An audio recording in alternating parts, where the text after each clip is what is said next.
morning. It is Friday, February 16th, 2024. This is Option Pit Live. I'm Mark Sebastian, your only option, and I'm joined by one, Leisha J. Leslie, the queen of the candles. Good morning, Leisha. Good morning. How are you? TGIF. TT. TGIF. I know that's old and silly, but I still love it. Hey, we all do. Reminds me of Full House. That's what the Friday night shows were called, and I didn't do that, but it makes me. I get excited. I'm having a glass of wine later. Oh, nice. This evening. We got a long. I know that much. And we got a long weekend, so Monday markets are closed. But more importantly, we got some pretty decent news. Well, depending on who you are, we got some big news hitting the markets. Producer price index, the PPI, has just hit, and it came in really hot. U.S. Jan producer prices 0.3 month over month. Estimate was 0.1.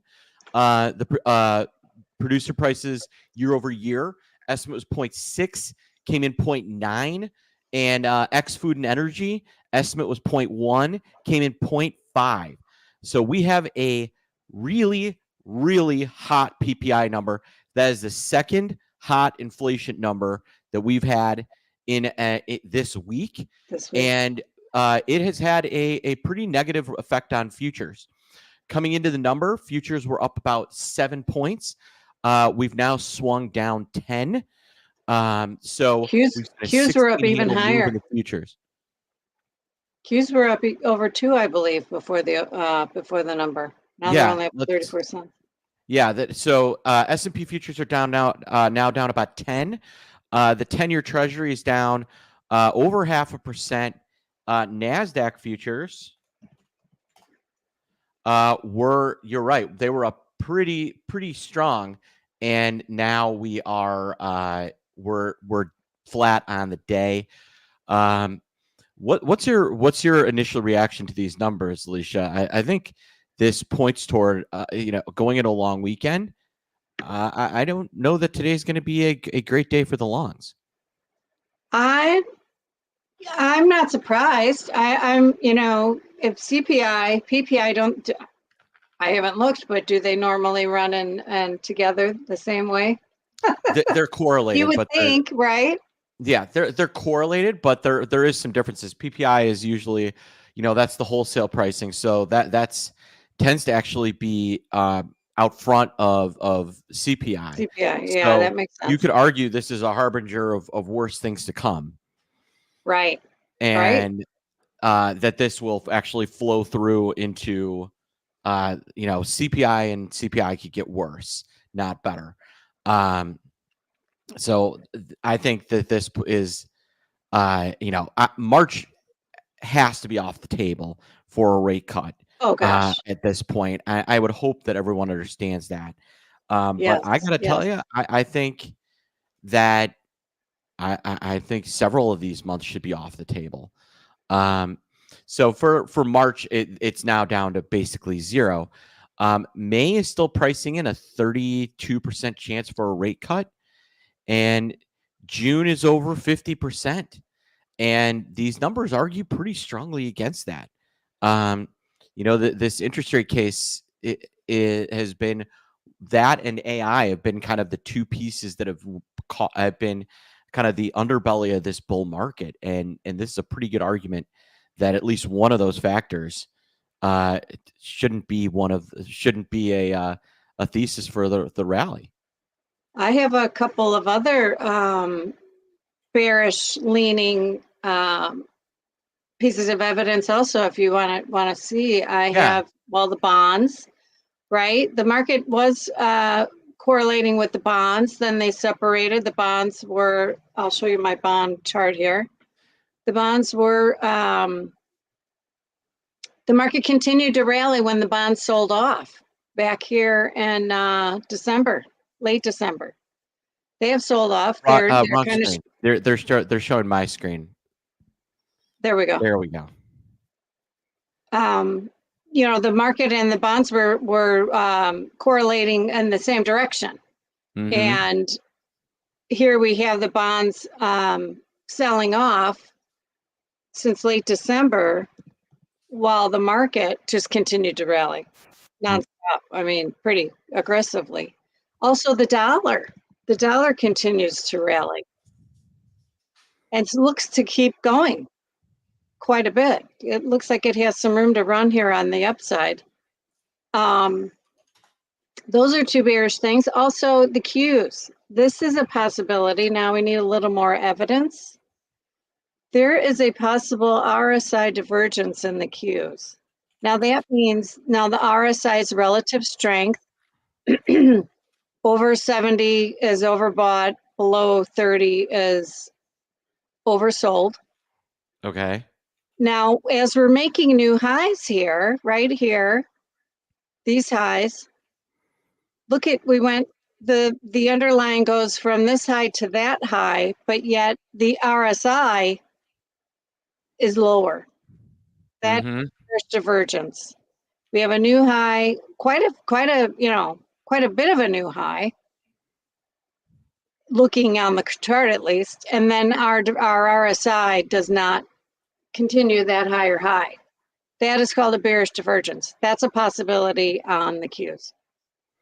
So, and we've actually got something kind of similar in the volatility markets as well. If you want to flip to my screen, I'll show you what I'm talking about. So this rally, this is the S&P 500. We have this rally from that big selling day on the 31st. We rally all the way to basically, where we closed yesterday, but this was the same price as last Friday on the 9th. This red line down here is Cboe Live Vol. So this is the Cboe puts out kind of its own kind of the secondary volatility product. This is more like an at the money volatility measure than VIX, but it correlates strongly to VIX. So you can see we get this really nice low in the cost of options on the S&P 500. Well, we get kind of like this little selling day. Then we had this Tuesday post CPI, huge, pretty decent sell off. Now we did get a little bit of saving grace at the end of the day. But what I think is important is that over the next, after Tuesday, we had a really nice rally on Wednesday, really nice rally on Thursday, and we get almost no drop off in implied volatility. So implied volatility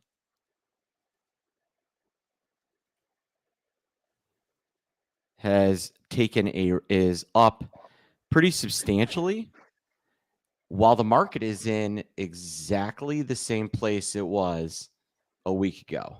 So another divergence. That's pretty cool.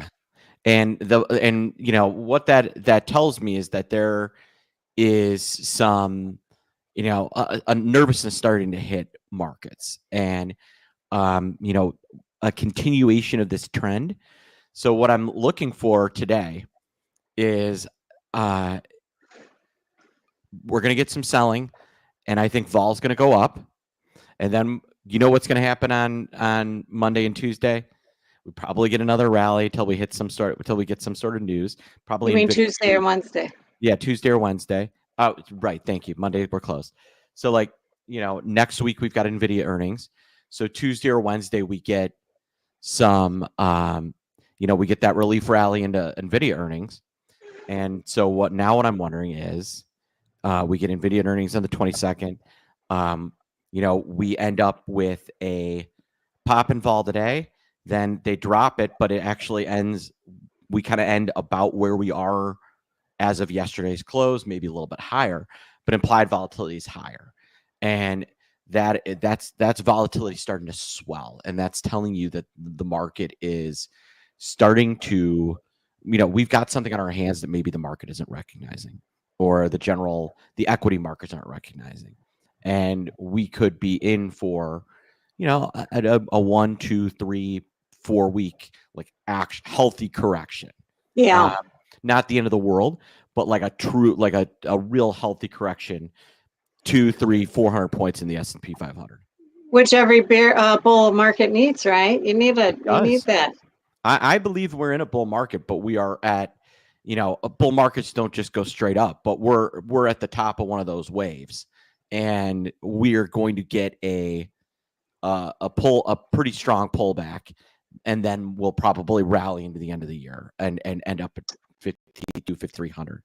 Being an election year, I think it is safe to say that we rally the second half at least. This is America. Stocks go up.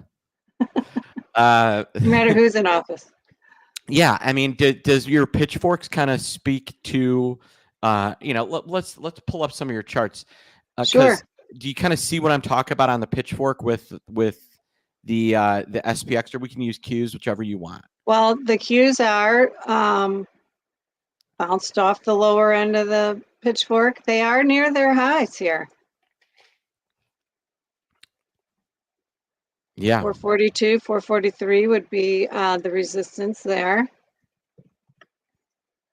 Same with SPX. It's flirting with a support resistance level here. 5023, which is below yesterday's close, but yeah, that will be resistance coming back.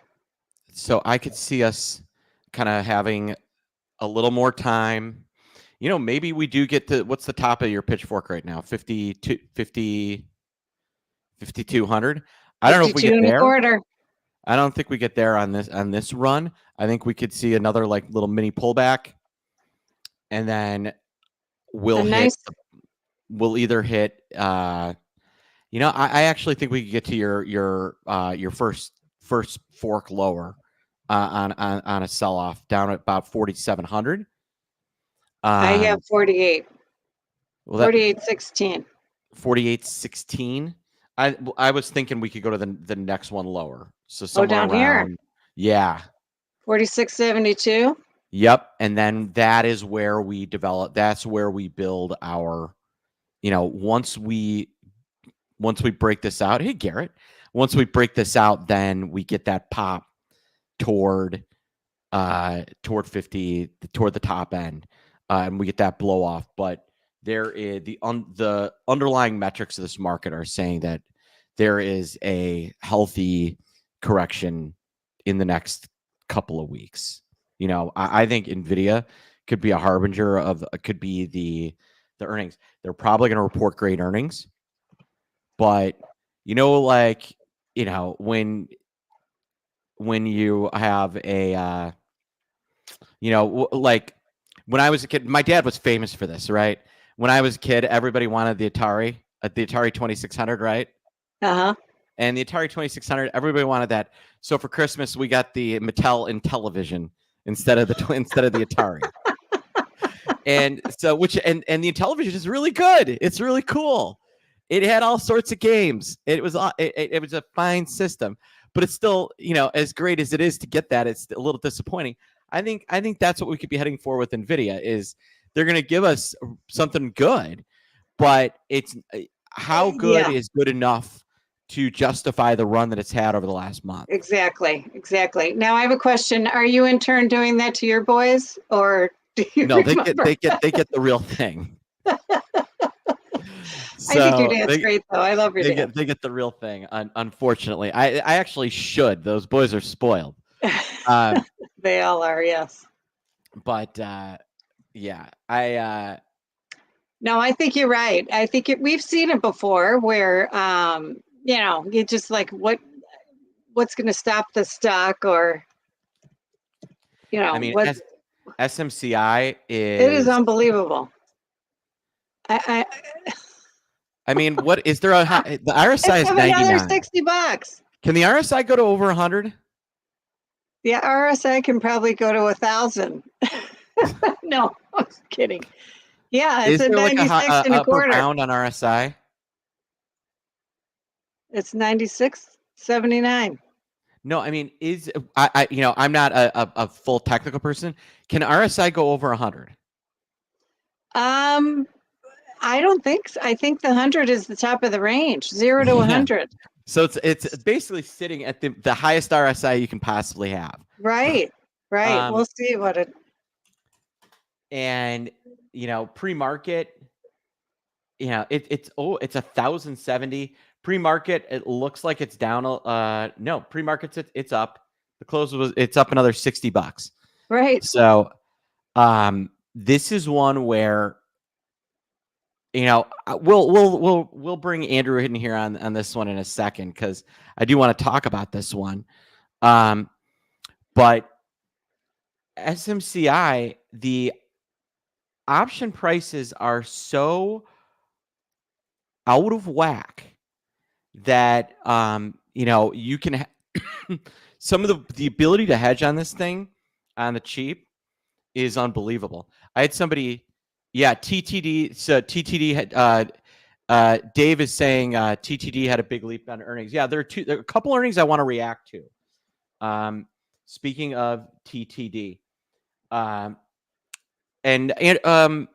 there were kind of three big ones that I was looking at. We'll circle back to SMCI when we bring Andrew in. I want to look at Applied Materials. Speaking of SMCI, they had a just great earnings. I put out a emergency video ahead of AMAT earnings and PPI this morning, and one of the things I said was premiums are too cheap into AMAT earnings. The at the money, they were pricing at about a 4% move. It's moving 10%. Awesome. Nice. And they reported great earnings. If we're in an area of PE expansion for semiconductors, then the two names that you're looking to buy, there are a couple names you're looking to buy if we're in an area of PE expansion: Applied Materials, Qualcomm. You've been loving that. Yes, I have. You're going to look at Marvell Technology, and you're going to take a look at Micron. You could also argue, and that might be why Intel's been moving as well, although that one has an expanded PE. So those are the names I'd be looking at in the chip space if you're looking for, you know, ways to get in. Qualcomm, AMAT, Marvell, Micron. Those are all areas where, in an area of PE expansion, we could blow up. So AMAT, huge day. The next one, Trading Desk, that was they're kind of the winner out of the you know, Apple change in terms of service about, you know, sharing data and stuff like that. TTD with their ad trading has done really well because they have all the data analytics independently of Apple, and that's been their big win. And then the last one, and this is one I want your chartristing on. DraftKings reported good earnings. They're buying jackpot.com. You got to wonder whether this is one that would be an interesting case study on this. You know, the chart looks like a mini version of NVIDIA, kind of, right? Yeah. I have 4686. But nice upward trending pitchfork. So, you know, as time goes by, higher and higher. Mm-hmm. Yeah. Oh, shoot. Looks bullish, down though. About 1% pre-market. All right. Now, I want to, you know, it's 7:50. Let's bring in Andrew to join us. Andrew, thanks for being here. Bring Andrew through the drive-through.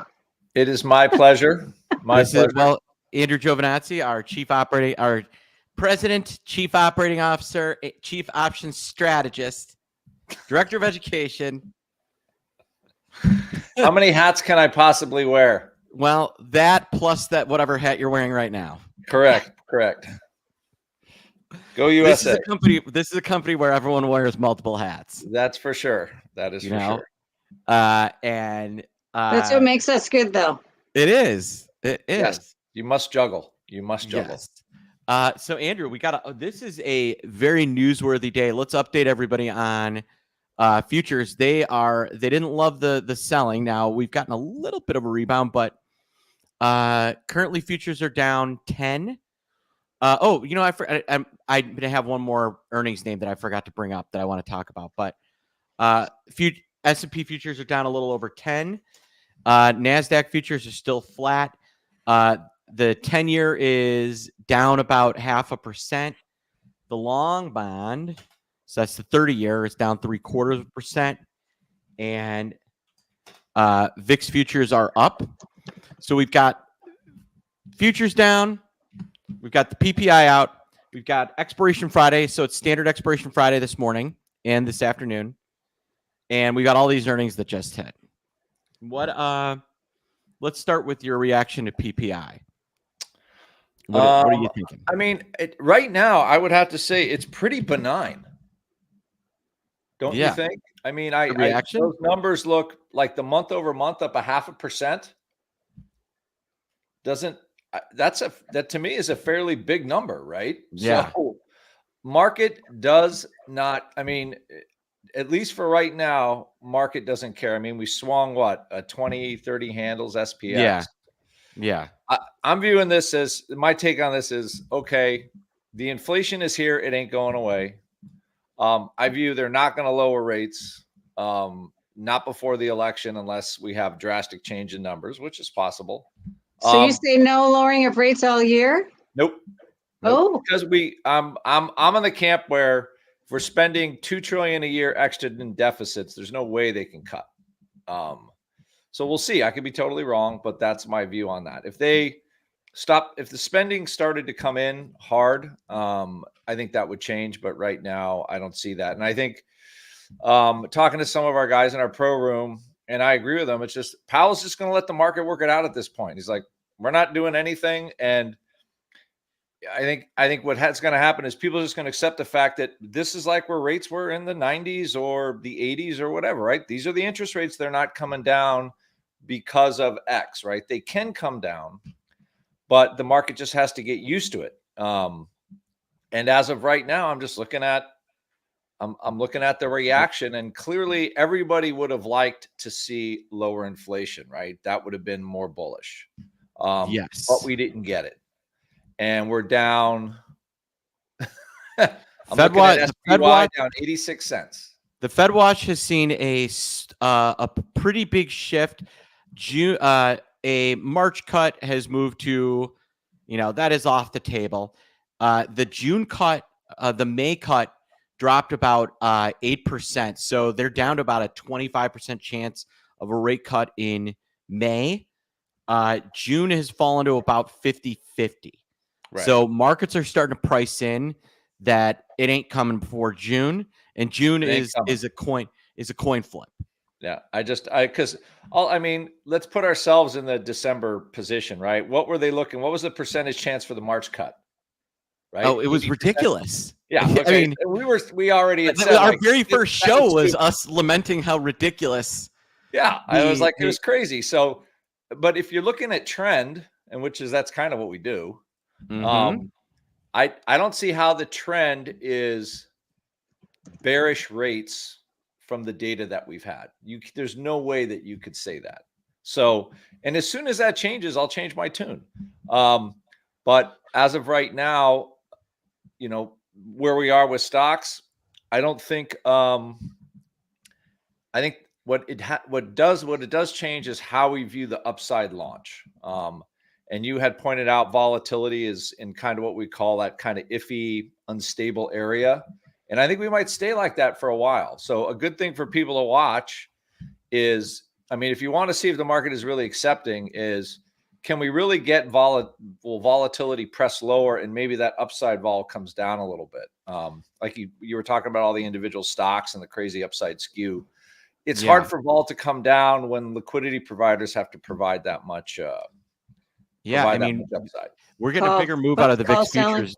We're getting a bigger move out of the VIX futures up than the S&P futures down, which I think is very interesting. All right, so I want to go over a couple of earnings that with the three. Now that we got three of us, Coinbase is up pretty big overnight, up about $23 on earnings. They reported, if for people that want to trade just crypto, Coinbase is kind of pushing everybody else out of the way. crypto is going to kind of end up very similar to what happened with the stock market, right? It's the New York Stock Exchange, the NASDAQ, and that's Coinbase. Yeah, Multi- Coinbase multi- for crypto. Well, I mean, multi-listed. you'll know Coinbase was in trouble when Goldman wants to start a crypto brokerage, right? Yeah. That's when the writing will be on the wall for them. I mean, we covered this stock a couple weeks ago in our pit report, and I was selling the 115 puts for 250 2 weeks ago, closing, right? Made a little money on it. But that's 70 points ago. I know. It's an extremely volatile stock. Yes. And it moves around a ton. It's got a lot of value to it. This is one where it's correlate. I think it's correlation to crypto makes some sense, but not entirely. Not like because really crypto volatility is what's going to make Coinbase money, not just Bitcoin going straight up. But Bitcoin has gone straight up. Now, Alicia, you wanted to kind of take a look at some point at the Bitcoin chart. And I think this goes along well with Bitcoin itself, or with the good morning, Jim. I think this goes along well with what's happening in with coin earnings this morning. Oh yeah. Look at this rally. How powerful and strong. Crazy, right? Into our next pitchfork. Now, yesterday looked like it could have been a change in trend candle there.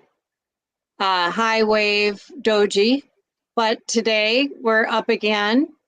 Now, for this to be a change in trend, we would have to see a follow through and be trading lower today. So that negates that idea. And now we're consolidating and probably getting ready to take a leg higher. I have 53,875. And then up from there, it's like 55,700. So yeah, it's bullish still. Chart's still bullish. So the bull chart is still intact. Here's a question for you, Alicia, and a question for the audience. Let us know. We're probably about a month away from the new Bitcoin ETFs getting options. On a scale of 1 to 10, how excited are you for these ETFs to get options? Oh, very, very, very excited. We're going to what number is very excited? Is that let's see, 1, 2, 3, 4, 5, 6, 7, very excited, 8, 9, 10. No, we're definitely going to get into it. We're going to get into it and participate and be in on the ground floor. All right. Yeah, no, I got to tell you, I'm about a 9 or a 10. Andrew, how excited are you for crypto options on? I'm excited because it'll be a new venue for us. So I'm gonna give it a 9.5, just because options are options. It'll be the Wild West, so hopefully there'll be some opportunity.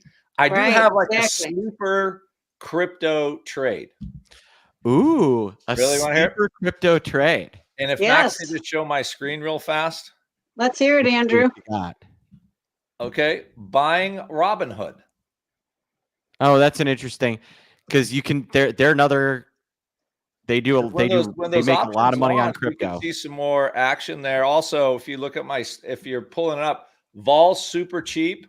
I personally am long June options, pretty decent size, and after watching coin, I'm gonna go buy some more today. So that's my sleeper trade for riding the whole crypto action in. You're right about the implied vol, Andrew. It's much lower than the store. I know. It's pretty exciting. I thought it was kind of cheap. Like you could pick up 15 calls, 16 calls in June for nothing. Right. Max, that's a great question. All right. Do you think Bitcoin options will work like stock options since Bitcoin trades 24/7? Well, Max, so there already are options on the Bitcoin physical and on Bitcoin futures, but they're very difficult to trade. There's only one U.S. exchange that trades Bitcoin physical options called LedgerX, and you actually have to post crypto to trade on the exchange. So if I want to like sell a call on Bitcoin, I literally have to post a Bitcoin to do it. So pretty capital intensive. Overseas, there's an exchange called Deribit that does a lot of crypto trading. And again, you typically have to post some dollars. But those do trade pretty much 24/7. That's one of the things that's really cool about Bitcoin. The Bitcoin ETF options will trade like the regular market. So it'll be very similar to the relationship between S&P futures options and SPX cash market options. So S&P options on the futures trade about 23 and a half hours a day, 23 hours and 15 minutes a day. There's a 45-minute break. The cash market trades from 9:30 Eastern to 4 p.m. Eastern. You're going to see the same thing with the ETFs. The ETFs will trade 9:30 a.m. Eastern time to 4:15 p.m. Eastern time, but the rest of the Bitcoin market will keep trading. During market hours, those ETFs will move with the cash market, or move with the crypto market, but the crypto market will kind of go on its own. But one thing I think you're going to start to notice is that over time, volumes on crypto are going to continue to consolidate into normal trading hours. Right now, they're more heavily, if you look at crypto flows, the most volume takes place during market hours, but it's not the same as trading stocks, right? We can trade stocks pre-market and post-market, but they trade a lot more during the day. You're going to see crypto move toward that where almost all of the volume, the majority of the volume, is during U.S. hours, and the options are, I think, going to be what really launches that piece. Jim asks, have you started doing a daily YouTube, or is this a special presentation? Jim, we are here every Friday at 8:30 a.m. Eastern time. So we're excited to have you here, and make sure to come check us out every Friday. All right. People are saying that. Now, that's nice. I know we're. I did want to hit on one more big earnings with you, Andrew. Applied Materials. Premiums for these chips have been way too cheap. The at the money straddle, they were pricing in at like a 4.5% move on Applied Materials, and Applied Materials, not 4.5%. It's up a little bit more than that, isn't it? Yeah, a little bit. Yeah. It's trading $210. It's up $20 bucks. Yeah. So at 205, it's up $18. So that's a 10% move. So that's double what the market was pricing in. Right. So, I mean, look, the chip earnings have been pretty good. I mean, they've been great. The stocks are up a ton in January, February, and they're still going higher. So, we've seen this movie before. Alicia's lived through the 90s. She was quite young back then. Much She's younger. quite young right now, jerk. It's okay. I was trying to make that sound like a compliment, actually, and it came out totally wrong. Mark was in diapers. Oh, yes. I was still old back then. Anyway, Oh, my. that came out totally wrong. It's okay, Andrew. But one of the things is, it's like looking at SMCI is just the squeeze factor. SoftBank owns all the stocks, so wait till they start selling it. We've seen this play before, where Wall Street, they keep a float low. There's no real sellers of the name, and everybody's piling in. So who's selling it? SoftBank can't sell it yet. So AMAT is much more widely held, and the fact that it's up as much as it is impressive. So you'll probably see a little less, but there's nothing to stop the chips from rallying, at least this year. until like the earnings are poor, they get like way too far ahead. But Well, I would not stand in front of any of them for sure. It's been a lot more fun just to like buy, flies and some strangles and calls and just watch them go up because that's what they're Right. doing. You don't want to, you don't fight some of these. I mean, just remember Amazon split 4 times between 1995, I think, and 2000. It was 3 or 4. It was a lot.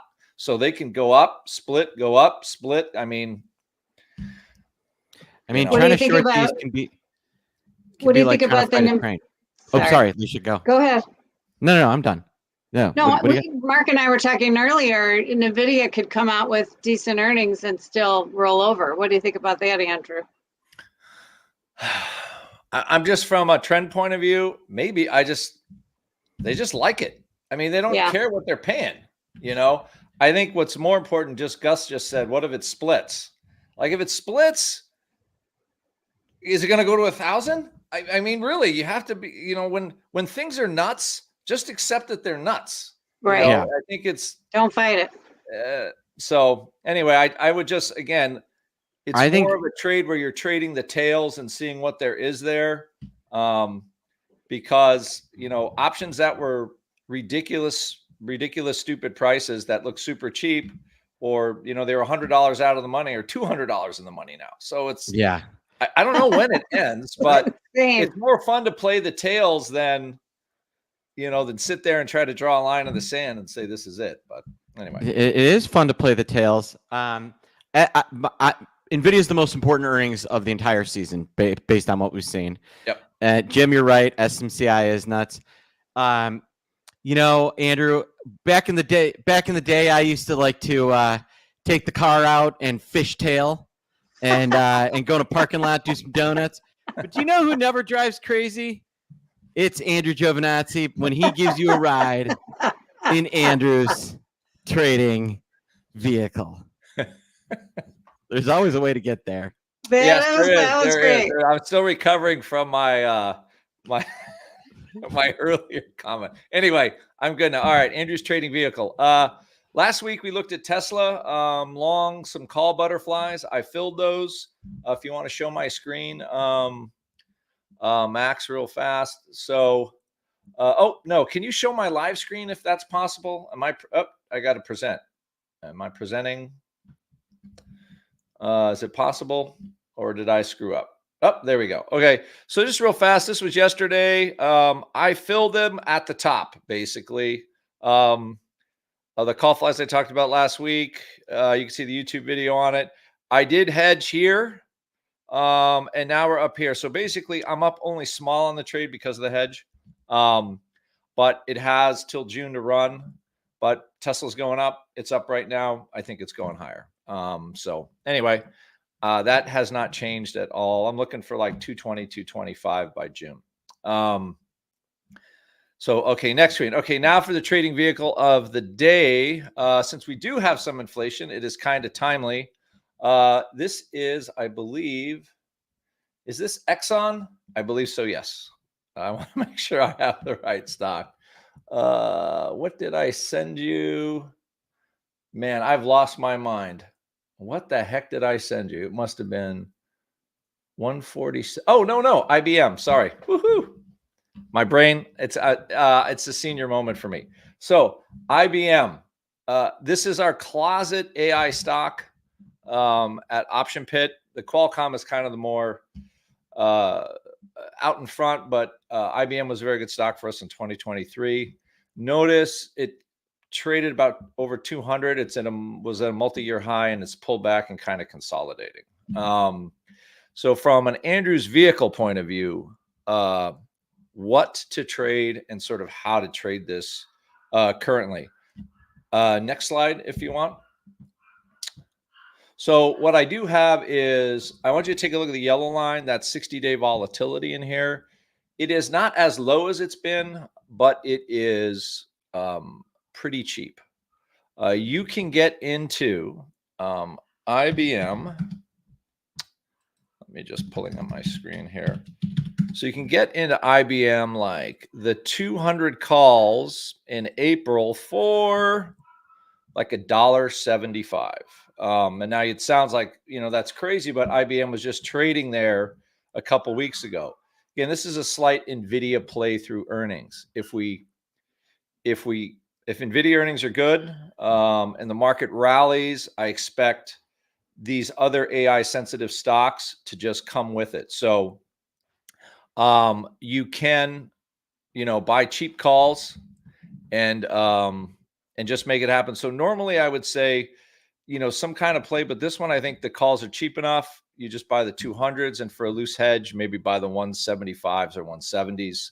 But I would still do 2 calls to 1 put. So my trading vehicle is kind of load up on the cheap options at a 17 vol. Remember, these names that are peripherally attached to the AI will fly as well. So with IBM at 195 or 197, I think the cheap vol in a high vol market is kind of the play. So looking for stocks like IBM that can be lifted, but you're only paying a 17 vol in IBM, and a stock that, if we go back to the slide before, actually I can just show you here, right, where the realized vols were very, very, very high. So let me look at the last year, and let's do a quickie here, like 20, 30, and 60.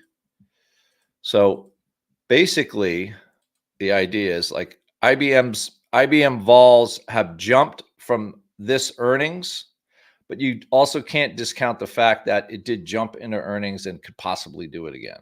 So trading volatility at around a 17% is somewhere around here. So again, fairly inexpensive into a rising vol market. So that's my trading vehicle for today. Just buy some cheap juice in an expensive market. And I think that's it for me. Cheap juice in an expensive market. There you have it, folks. Andrew's. I like it, trading Andrew. vehicle. Do you like it? I like it. I see a bullish engulfing on yesterday's candle in IBM. I like it when I get the Leisha confirmation. That makes me feel, I get the warm and fuzzies inside from that one. So It held support here, and you have a really nice bullish candle yesterday. It looks like it definitely wants to test that 197 high. yeah, it's green this morning when everything looks a little sketchy too. So Yeah. I like it. All right. Well, we are running up against it. Futures have recovered a little bit. S&P futures are only down about 5 now. VIX futures are still up. The NASDAQ future is pointing higher. We're up about 15 basis points, up about 28 points. The 10-year is still down about 0.5%. Long bonds still down 0.75%. So bonds are still taking on the chin a little bit, but S&P futures have recovered. So what's your? We got a long weekend. Markets closed on Monday for President's Day in honor of So what's your outlook for the rest of the day, Andrew? I hate to say it, but if we're not going down, we're going up. Right. America stocks go it's up. America, and I guess we're stuck with the interest rates we have, at least for right now. And inexplicably, the market cares more about, I think, AMAT earnings and tech earnings than it does about anything else, and that's what it is.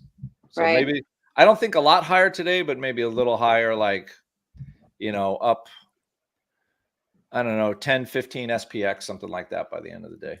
Yeah, I think you keep a tight eye on the VIX futures today Right. with this market move. Leisha, what have you got for today?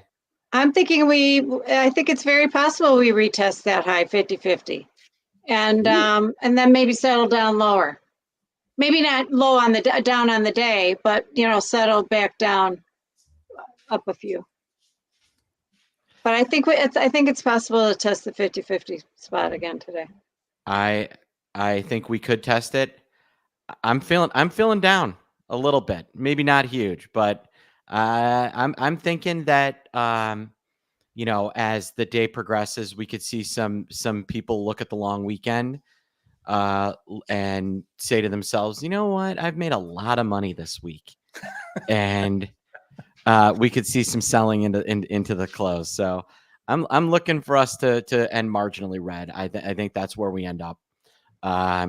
So it is 9:17. We got about 13 minutes till the bell rings. I would like to thank everybody here for joining us. Chat, thanks for chiming in with your comments. We'd love to hear your thoughts and questions. Yeah, If we you had have chat. questions for us next week, drop them in the YouTube chat right below where this is playing. Ask us anything you want. We'll address it in next Friday's show. We're here every Friday at 8:30 a.m. Eastern time. That is 7:30 Central, 6:30 Mountain, 5:30 Pacific time. So for Andrew T. Giovinazzi, the insulter of Queens. It wasn't supposed to come out like that. It's okay, Andrew. And Leisha J. Leslie, the young and bright queen of the candles. We don't need to lie. I am Mark Sebastian, your only option, and this was Option Pit Live. Have a good day, folks. Enjoy the long weekend. Hi, everyone.